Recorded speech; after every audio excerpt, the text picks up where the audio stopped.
ನಮಸ್ಕಾರ. ಸ್ವಯಂ ಪಾಕ ಅಭಿಮಾನಿಗಳಿಗೆ ಸ್ವಾಗತ. ಈ ದಿನ ನಾನು ಮಂಗಳೂರು ಸೌತೆಯಲ್ಲಿ ಚಟ್ನಿ ಹೇಗೆ ಮಾಡೋದು ಅಂತ ಹೇಳಿ ತೋರಿಸ್ತಾ ಇದ್ದೀನಿ.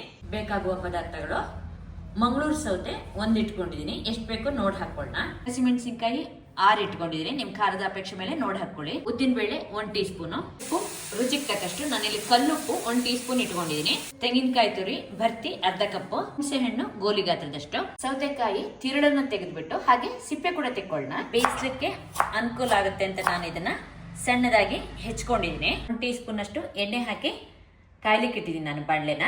ಎಣ್ಣೆ ಕಾದ್ಮೇಲೆ ಅದಕ್ಕೆ ಉದ್ದಿನ ಬೇಳೆ ಹಾಕೊಳ್ಳೋಣ.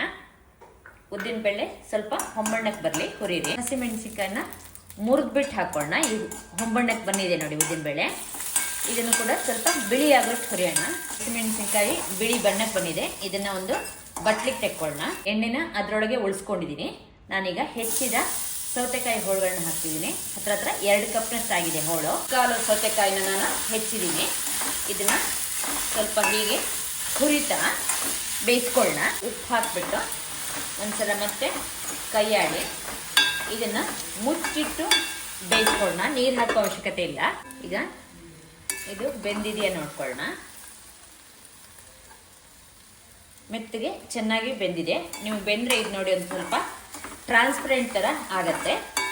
ತಳಕ್ಕೆ ತೀರ ಹಿಡಿತಿದೆ ಅಂದರೆ ನೀವು ಬೇಕಾದ್ರೆ ನೀರು ಹಾಕೋಬೋದು, ಇಲ್ಲಿಂದ ನೀರು ಹಾಕೋ ಅವಶ್ಯಕತೆ ಇಲ್ಲ. ಸ್ಟವ್ ಆಫ್ ಮಾಡಿಬಿಟ್ಟು ಇದನ್ನ ಬೆಚ್ಚಗಾಗಲಿಕ್ಕೆ ಬಿಡೋಣ. ಬೇಯಿಸಿದ ಸೌತೆಕಾಯಿನ ಮಿಕ್ಸರ್ ಜಾರಿಗೆ ಹಾಕೊಳ್ಳೋಣ.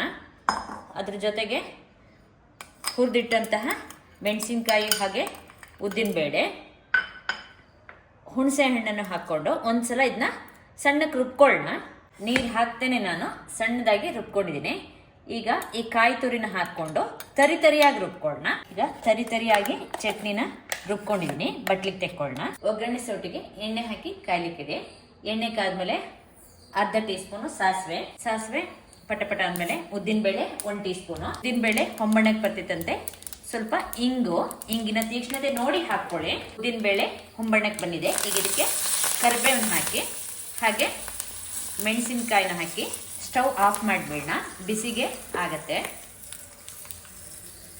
ಒಗ್ಗರಣೆ ಬಿಸಿ ಇದ್ದಂತೆ ನಿಮಗೆ ಚಟ್ನಿ ಮೇಲೆ ಹಾಕಿದ್ರೆ ಮಂಗಳೂರು ಸೌತೆಯ ಚಟ್ನಿ ಸಿದ್ಧವಾಗಿದೆ. ಈ ಚಟ್ನಿನ ಅನ್ನಕ್ಕೆ ಕಲಿಸ್ಕೊಂಡು ತಿನ್ಲಿಕ್ಕೆ ತುಂಬಾ ಚೆನ್ನಾಗಿರುತ್ತೆ. ಹಾಗೆ ದೋಸೆ, ಇಡ್ಲಿ, ರೊಟ್ಟಿ, ಚಪಾತಿ ಕೂಡ ಚೆನ್ನಾಗಿರುತ್ತೆ.